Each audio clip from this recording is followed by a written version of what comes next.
Hi, everybody, and thank you for joining our webinar today on environmental, social, and governance, or ESG investing. My name is Zach Schlott. I'm the investment research analyst here at Private Ocean. I'm joined today by Bill Buckwalt, a lead advisor and principal with Private Ocean, as well as Kane Kraus, who is the head of client communities and vice president with Dimensional Fund Advisors, and Damian Dormer, who is a portfolio manager and vice president in charge of the sustainable investment strategies at Dimensional. We're excited to speak to you all today about ESG. And I'd like to just dive straight in here, starting with you, Bill. Thank you. So we wanted to start with just a little bit of an overview framework, just to give our viewers a sense of what we're talking about, where ESG fits into the spectrum of investing as we look at this.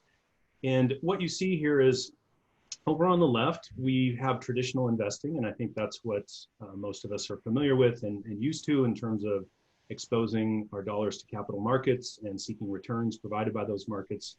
And there's really no consideration around sustainability in traditional investing. It's investing in broad markets, whether that's through mutual funds, ETFs, stocks, bonds, et cetera, and seeking the returns that those provide based on whatever your investment strategy is.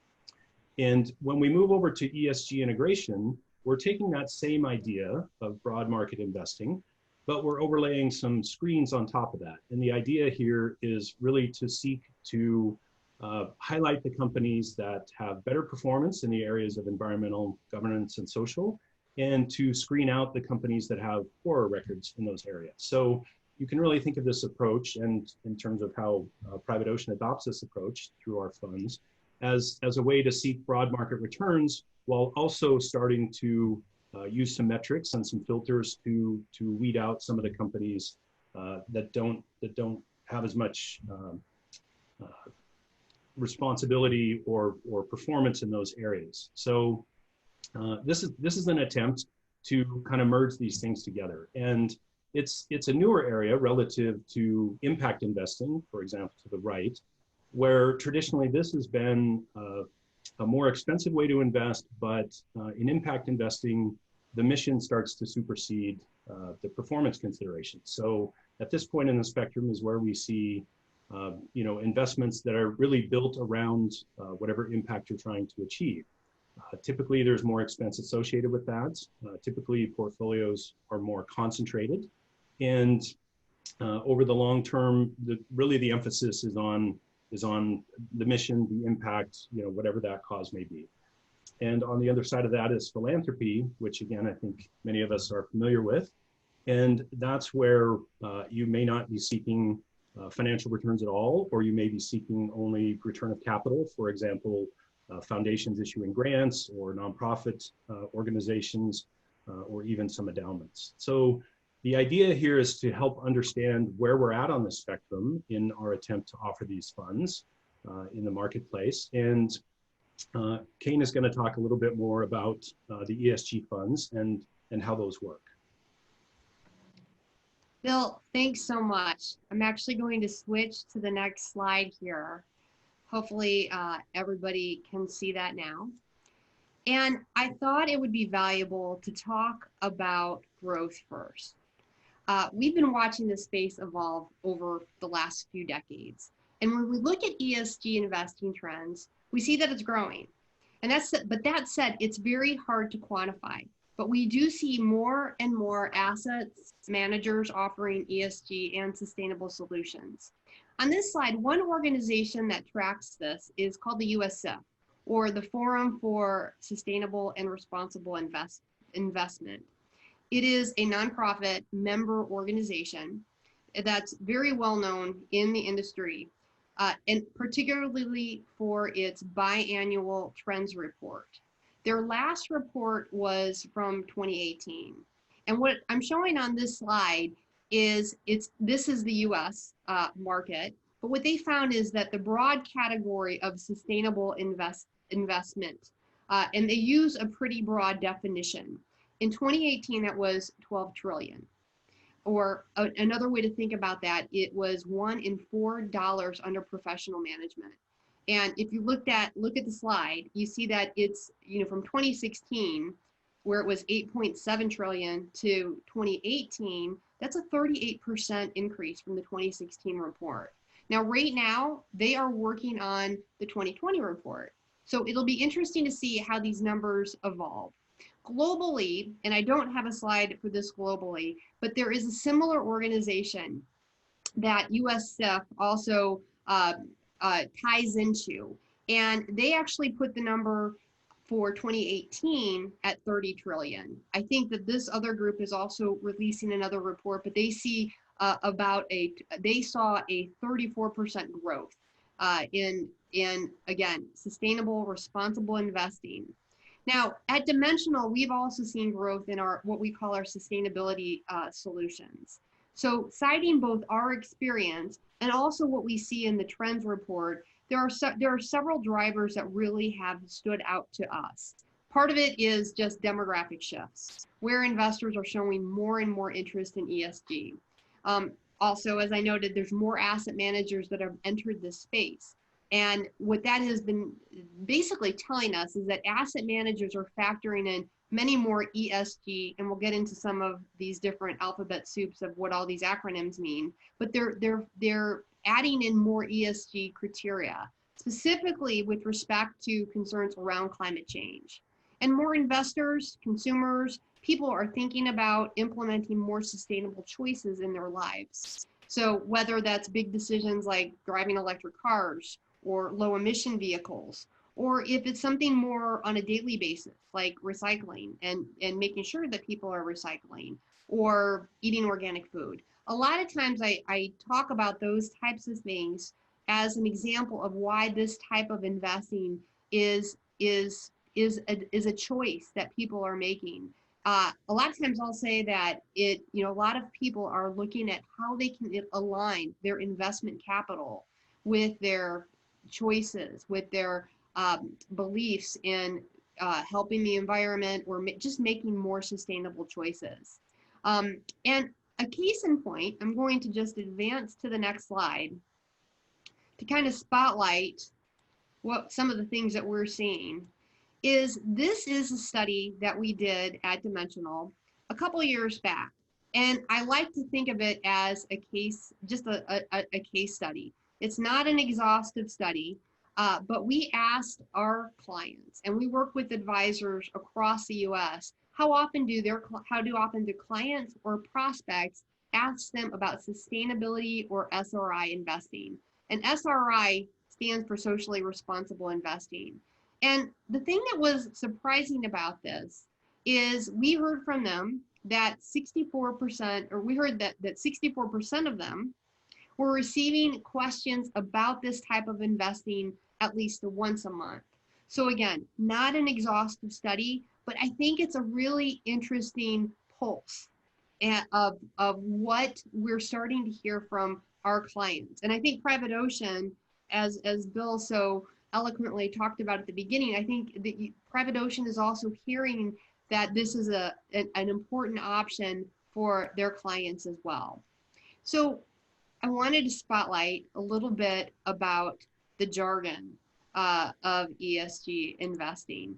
And this is a slide that I think does a nice job of just sorting it all out, of clarifying what these different things mean.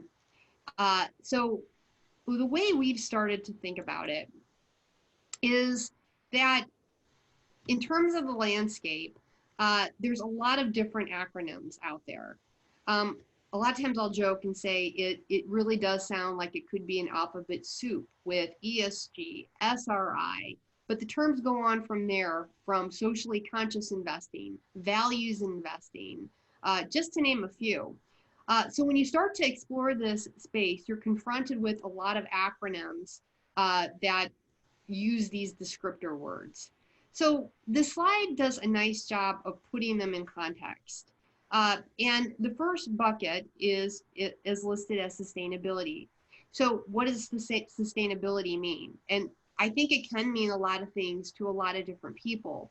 The UN did a nice job of describing that when they first started to use sustainability.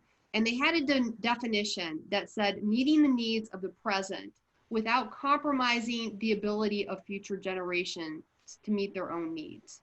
I think it's a pretty great definition.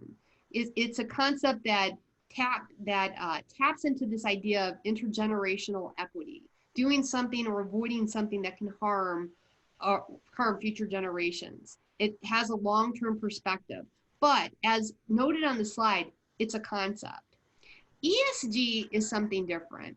It combines environmental, social, governance as a framework, how to think about incorporating non-financial factors into a financial analysis. Now, these non-financial factors might also have a financial impact in the future. So one example, let's say you have an oil company that isn't doing a good job at managing risk associated with oil spills. Something like that, an oil spill, it's a risk that can hit their bottom line. And analysts are out there looking at such externalities, and they're taking them into costs, the costs that might eventually be implemented in the process. So when you think about ESG, I like to think of it, it's just not a tree hugging, feel good, although it can be that too, exercise, but it's actually used by analysts in trying to put up a risk framework that includes both social and reputational risk. So when you think about environmental issues, some of the things that start to come up with the environment are things like climate change, global warming, changes that in one way or another might make our planet less nice. Now, the third bucket is SRI, socially responsible investing. Interestingly, that definition has evolved over time. Socially responsible investing used to equate with negative screens. Some people would even call them the sin stocks. Sustainable and responsible then got lumped into it. Impact investing, which is another phrase, another jargon that gets moved into this, also comes into this space, where you're starting to look at making a non-financial impact with your investment capital. And so all of these things, it takes a while to kind of wrap your head around. But I think that this framework, just as far as sorting out what the investment landscape looks like, and also understanding the growth that is happening, are a couple things for investors and advisors to really think about. So I wanted to also, in this slide, now that we've kind of talked about the jargon and the alphabet soup, I thought I'd also just note a little bit about the history of this type of investing. And it actually can be traced back to, interestingly enough, a couple centuries ago, and with the Quakers and the United Methodist Church, that really started to choose to divest from businesses as well as business practices. So modern day ESG investing, and ESG itself as a term didn't really come into the vocabulary until probably the last 20 years, like after 2000. But modern day SRI investing really probably goes back to the 70s, when some of the first mutual funds were launched. Early days of SRI investing were more in that right bucket that looked at divesting and eliminating stocks or securities from a portfolio. And we saw this particularly in the 80s with divestment from companies that were doing business with South Africa during apartheid, which actually, it's interesting, apartheid, that regime was with the ideas and the concepts started in the 60s, but it was in the 80s that it really started to come into investment vehicles. And Dimensional was actually an early adopter of doing SRI investing with our separate accounts. So separate accounts, we would have clients come to us that would say, we'd like to remove such and such names or such and such issues from the accounts. Continuing on to the 90s, this type of investing continued to gain traction. So more firms are starting to develop expertise. Data providers started to come on the scene that were studying this and trying to track this, and then give that information to companies that were starting to manage these types of solutions. But it was in the 2000s that ESG and sustainability really took root. I've been looking at a lot of this space for over the last decade, since about 2007. And it's been really interesting to see how it's evolved and how we started off with negative screenings and then moving more into frameworks. At Dimensional, we even have a patented approach that's designed to preserve diversification across a portfolio and to look at companies based on certain sustainability scores and then incorporate those into the portfolio as well. And that actually might be a good time now to hand it off to Damian Dormer from Dimensional to talk a little bit more about our approach, about methodologies overall, and share some of his expertise. Thanks, Kay. So actually our approach to investing has great parallels within sustainability and ESG. We have the tools and methods to be able to look at the investable universe from a financial standpoint, but also those tools and methods can be used to look at sustainability and ESG. And so generally when we start with a broadly diversified and factor-based investment solution, we can then answer questions around ESG and sustainability in that context. And so what we've done is we've actually partnered with experts in academia, with NGOs, and with data providers to kind of come up with the confluence of those areas in order to provide solutions that not only objectively address the sustainability criteria, but they're also something that we can report on and show transparently to our clients the results we've had in the way that we've addressed sustainability. So Damian, can you speak to the sustainability and maybe speak a little bit to how the solutions are constructed as well? Yeah, so there's a number of different ways, Zach, we can address sustainability criteria across equities and fixed income. And there's sufficient data out there to be able to rank securities on climate change metrics like their carbon reserves and also their current greenhouse gas emissions. So typically we see solutions for sustainability addressing those two aspects.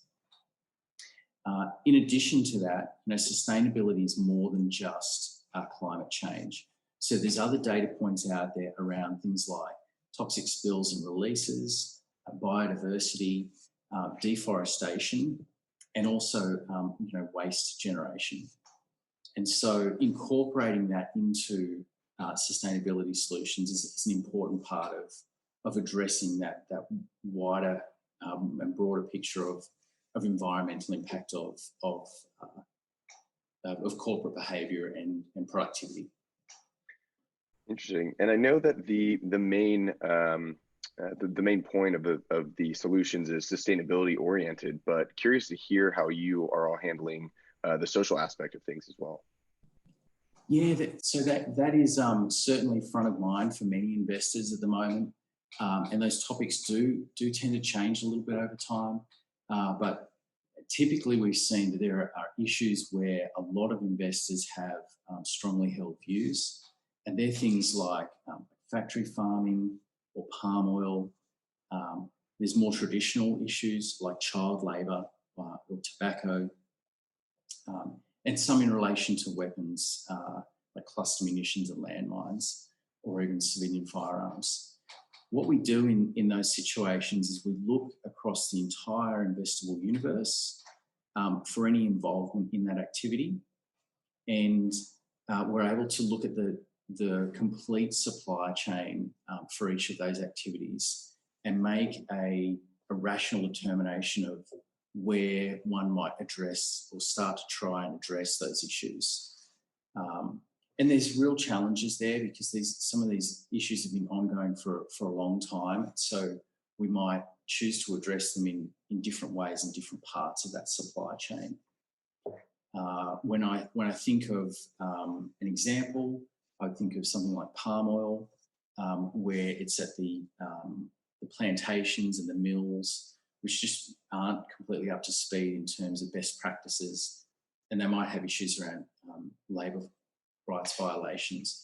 So we'll tend to exclude those parts of the supply chain, and then further along the palm oil supply chain, we might engage with the aggregators of those oils, with the mills, and with the companies that are creating consumer goods from that oil. So there's different approaches at different parts of the supply chains. Obviously, each issue is different, and it deserves its own, rational and deliberate kind of analysis in order to make a fair determination of how to improve the issues. Yeah, it sounds like there's quite a bit going on in the solutions themselves, and that's actually a good segue to my next question, which is, I think a lot of clients really want to know how they're actually having a tangible impact, and how maybe these solutions are helping them attain that impact. So curious if you could speak to the real tangible impacts that these are having.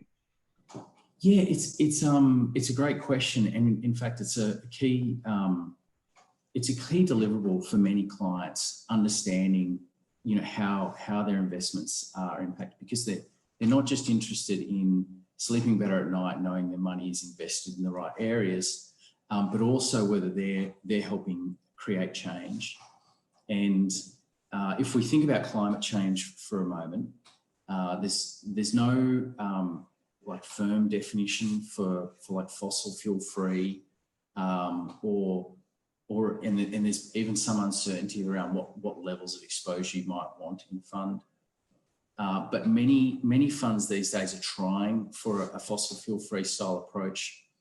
And there's really two aspects there. So there's the reserves of coal, oil and gas, so the carbon reserves, which represent potential future emissions, and so potential future global warming. And then there's the current emissions, which you might have through energy companies or through utilities. And those are the Kyoto Protocol greenhouse gases. And what we see is that there's a lot of concentration in actually both of those areas, in potential future emissions, but also greenhouse gas emissions. And it's possible in broadly diversified portfolios to really strongly address both of those areas and show strong levels of reduction that are in line with the kinds of reductions you see in cities and states and then countries in terms of their goals. So, it's possible to have equity and fixed income portfolios that show those metrics in a quantitative way and relative to conventional benchmarks. So that gives clients quite a bit of comfort. Yeah, thank you all. And I think for the remainder of our time here, I'd just like to ask you all a few questions that we received from clients. The first one being, how is social defined in the ESG space? And Kane, I'll pass it over to you first. Thanks, Zach. And it's a great question. I think there's a couple ways to think about it. And I'm going to go back to something I said earlier about this idea of an ESG as a framework. A framework that's incorporating non-financial factors into an analysis. There's a number of social factors that could affect a company's financial. Under the broad umbrella of sustainability, it could encompass things like even social trends or labor issues. But it's also linked to something that Damien said, which was good corporate governance. And I think one of the ways that we think about it, and a lot of folks think about it in the space, is how they address different proposals. So we have a corporate stewardship report that we make available, and we actually talk about the different ways that we address things like gender pay or labor or human rights. And this annual report shows how we voted, and it gives insight to how we evaluate such proposals. And it doesn't mean that we vote yes on everything. There's a lot of times when a proposal might come up and a company is already doing a ton of stuff in it. But I think that how we evaluate things like that from a social perspective is one thing to consider into answering that question. There are other social issues that can be addressed in a portfolio. Damien, for example, mentioned tobacco, and we exclude companies that have that exposure in our solutions. And I think it then speaks to this idea of eliminating things that are less good for people. So that type of social idea is present there. The challenge with this is that when you get to certain social topics, you get disagreement. So S in ESG is not about values-based investing. Values-based investing. Values-based investing generally speaks to how a person's belief system, but it gets mixed up in all of this. And it's this ideas of excluding companies that don't fit with your current belief systems. So one example, a lot of times I'll think about when you think about values, a lot of times people think about religion. And, if you think about religion broadly, Christians' value-based investing might look different from Muslim-based values investing. And I'm not saying anything good or bad about values. I'm just saying that it can be interpreted in different ways. And when you get into the whole idea of values-based investing, it moves away from that ESG framework, and it gets confusing very quickly. So I'm going to give you one more example that I was thinking about for trying to illustrate that. And let's say you have a company, and let's say that company is a big retailer, and let's say that company decides to stop selling civilian firearms and ammunition. And maybe it's in the wake of high-profile shootings that have been happening socially, that we've seen as a social trend. Not that that's a social trend per se, but it's in the wake of these very public things that we all see. And that company might choose to make that choice because it has an impact on their reputation. A lot of times we'll think of that with social as reputational risk. And for investors that are socially minded, they might react very favorably to that company. And I think that in answer to your question, that's a really good example of how to think about S in an ESG framework. Now, that said, there could be a lot of people that don't agree with that. And that, again, I think exemplifies the complications with this type of evaluation. But when you put it back into that ESG framework and you think about reputational risk as a social risk, that's how companies are interpreting it. And that's the way to think about this question, with everything I just said. And hopefully that gives you some insight into it. Yeah, absolutely. And that's really helpful. And I think that segues nicely into the next question, which is also for you, Kane, which is, how is investing with an ESG focus different than how I'm invested now? Well, and I think Damien will have some ideas on this as well. I mean, I think the heart of the question, like when you say, how is it different now, is that underneath that, the question behind the question is can I have a good investment experience? And I think that that's an important thing for all investors to look at. Not all ESG solutions are built the same. So it's important to understand that for you personally. We look at the competitive landscape of the types of solutions that are out there, and some of them just don't really meet what we would call a robust investment solution. So it could be very different. Our approach at Dimensional, we target the things that really matter with respect to 80 plus years of financial academic science. And those things that matter are also in the our ESG solutions. And so from an investment standpoint, we're addressing both our fiduciary responsibility of giving a good, robust, healthy investment experience, as well as aligning for clients and investors that choose to go this way. The experience is different in that they have a sense of their investment capitals aligned with some of their values. Damien, would you add anything to that? That's where I usually go to when I think about that question. That's a fairly complete answer, Kane. But yeah, you're really doing two things here, aren't you? You're doing the investment approach, as well as the ESG or the sustainability. And every investment manager is going to be evaluated based on their investment returns, right? The risks that were taken and the returns that were gained. And at the same time, it's important that there are substantive results in terms of the exposures of the fund or the way that we influence companies in terms of, the second goal, the ESG or the sustainability goal. Great. And the last question I have is a fundamental question that we get from some clients or from some that are maybe unfamiliar with the history or performance of ESG funds, but curious to know how ESG funds have performed relative to non-ESG funds. And Damien, I'll pass that one over to you first. Yeah, it's been a good period for ESG. There's no arguing about it. Climate change is the major topic. Energy's done particularly poorly. And typically, sustainable or ESG funds have lower weights in energy. I think there's a secondary narrative there as well, where large growth stocks, typically IT stocks, the FANGs as they're known, they've done very well, and they are low emissions companies. So people interested in climate change, they will typically hold them overweight. And so there's this kind of double whammy effect happening. So they've benefited from both an underweight to energy and perhaps an overweight to IT.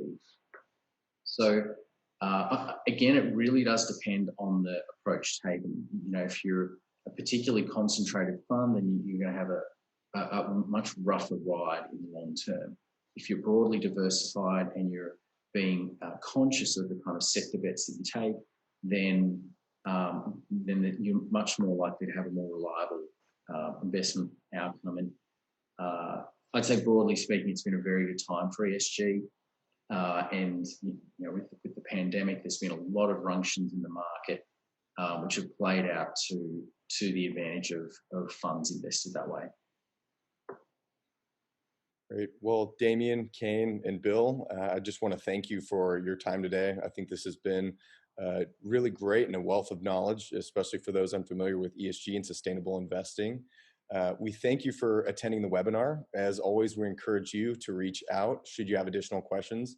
I'd also like to highlight the new ESG page that is now live on the Private Ocean website, as well as Dimensional Sustainability webpage. Both of these will have additional information and resources should you be interested in learning more. Thank you.